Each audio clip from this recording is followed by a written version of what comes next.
Dear students of class 11th, lesson 3 geography, पृथ्वी की आंतरिक संरचना, structure of the earth's interior, यानी कि पृथ्वी की अंदर से बनावट किस तरह से है, किस तरह के पदार्थों से बनी हुई है, उसका टेम्परेचर तापमान क्या है, पृथ्वी की आंतरिक संरचना के बारे में मानव की जानकारी क्या है, किस तरह से हम भूगर्भ पृथ्वी है जो हमारी, उसके अंदर की जानकारी जुटाते हैं, किस तरह के स्रोत से हम ये अंदाज़ा लगाते हैं कि इतनी गहराई पर जाने पर पृथ्वी की संरचना या उसकी चट्टानें इस प्रकार की होंगी, वहाँ पर तापमान इतना होगा। इन सब की जानकारी ऊपर से प्राप्त या कभी ज्वालामुखियों या दूसरे चीज़ों से प्राप्त की जाती रही है बच्चों, लेकिन इसकी कोई सटीक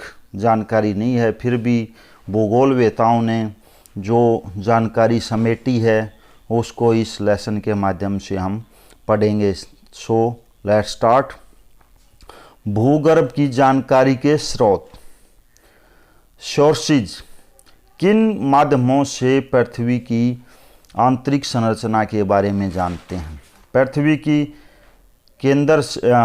के केंद्र की दूरी 6371 किलोमीटर, यानी कि इसकी जो ऊपर से धरातल से अंदर तक जो मोटाई है 6371 किलोमीटर है। अंदर से बहुत गर्म और घनी है, अतः मनुष्य के लिए संभव नहीं कि वह उसके पृथ्वी के केंद्र तक पहुंचकर उसका निरीक्षण करे।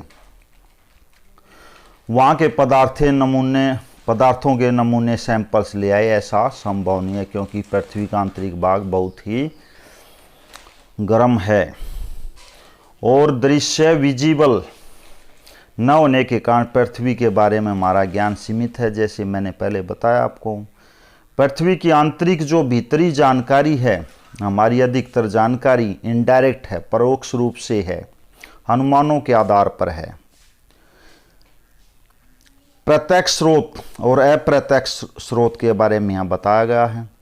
भूगर्भ के बारे में प्रत्यक्ष ज्ञान के दो स्रोत हैं, सोर्सेज दो हैं, एक खाने और दूसरा सछिंदर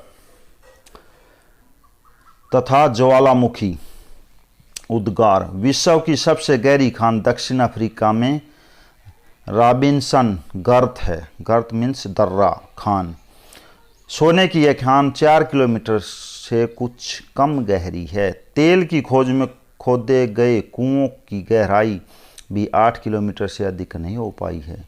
सो कहाँ 6371 किलोमीटर बच्चों और कहाँ 4 से 8 किलोमीटर तक की ही सटीक जानकारी पाना, और वह भी विश्व के विभिन्न भागों में अलग हो सकती है। सो गहन समुद्र प्रवेधन परियोजनाओं के अंतर्गत डीप ओशियन ड्रिलिंग प्रोजेक्ट ही मीन्स कि समुद्र के अंदर जो ड्रिलिंग खुदाई का काम किया जाता है ड्रिल मशीन से, आज तक इस सबसे गहरा जो ड्रिल किया गया है वो आर्कटिक महासागर में कोल्ला क्षेत्र में 12 किलोमीटर की गहराई तक किया गया है। यानी कि अगर आप 2-3 बातें यहाँ ध्यान रखेंगे, पहले कि दक्षिण अफ्रीका में रॉबिन्सन गर्त सोने की खान लगभग 4 किलोमीटर से थोड़ी कम गहरी है।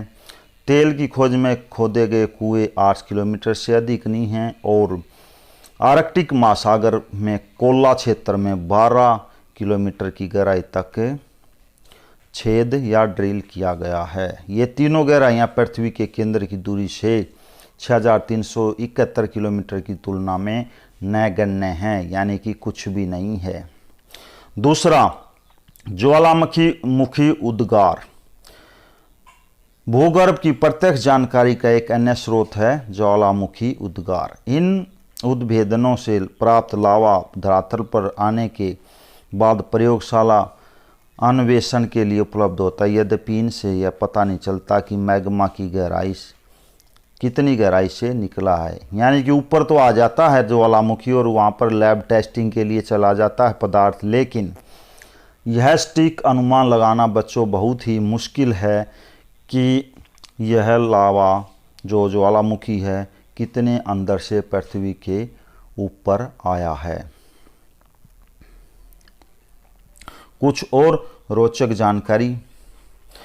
यदि पृथ्वी को मुर्गी के अंडे के आकार मान लिया जाए तो मनुष्य द्वारा जमीन में किया गया सबसे गहरा छिद्र ऐसा होगा जैसे अंडे के छिलके में सुराख किया गया हो।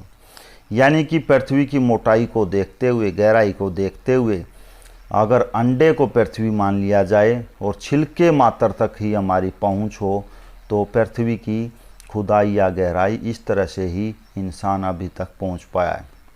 यदि एक खुदाई की मशीन ज़मीन में प्रत्येक मीटर की दर से छेद करने लगे तो भूगर्भ के केंद्र तक पहुंचने में उसे 12 साल लग जाएंगे। तो ये मैथमेटिकल क्वेश्चन है।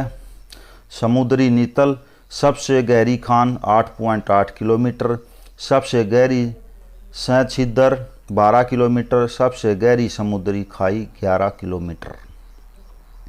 अप्रत्यक्ष स्रोत, अभी प्रत्यक्ष थे, अप्रत्यक्ष पदार्थों के गुणों के विश्लेषण से हमें पृथ्वी की आंतरिक संरचना की अप्रत्यक्ष जानकारी, इनडायरेक्ट, निम्नलिखित है।